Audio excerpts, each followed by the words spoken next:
The fire exploded, flaring 3 times its height. The stones around her seemed to blaze. Her mind opened so swiftly it hurt.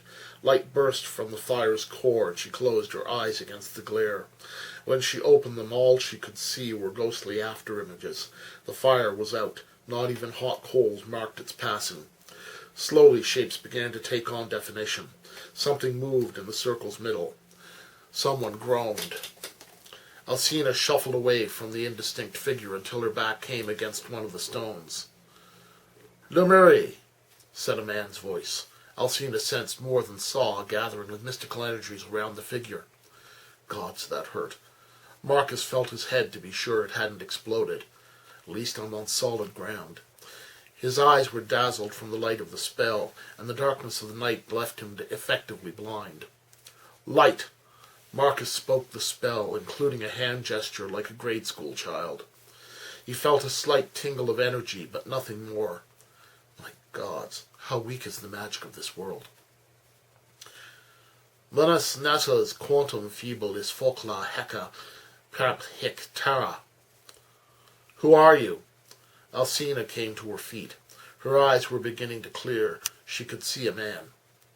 A native. A woman from the sound of her voice. Way to make a first impression, Tep. Blow up someone else's experiment. Don't be afraid. I'm not going to hurt you. I'm a visitor. Egori un visitare. Alcina could almost understand some of the words. Her vision improved, and the full moon's light helped. The man before her was muscular, dressed in an expensive ritual robe and trews, with a large canvas backpack slung over his shoulders. "People know I'm here," blurted Alcina. Markus could not understand the shadowy woman's words, but her tone held fear. "Great.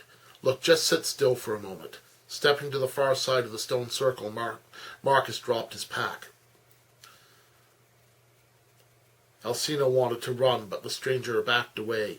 All his movements were non-threatening. If anything, he seemed nervous. Her curiosity piqued. The light display had been like nothing she had seen outside of a movie, and there was something about the man. Common sense told her to run, but an inner voice she had spent a lifetime honing told her to stay. On those rare occasions when the two disagreed, she had learned to trust the inner voice. Markus reached into his pack, pulling out a pair of golden studs, each holding a small emerald inscribed with the rune answer. The crystals glowed softly. "I hate this," he muttered, as he held one of the studs to his earlobe. The stud passed through his flesh with a brief searing pain, and then it was done.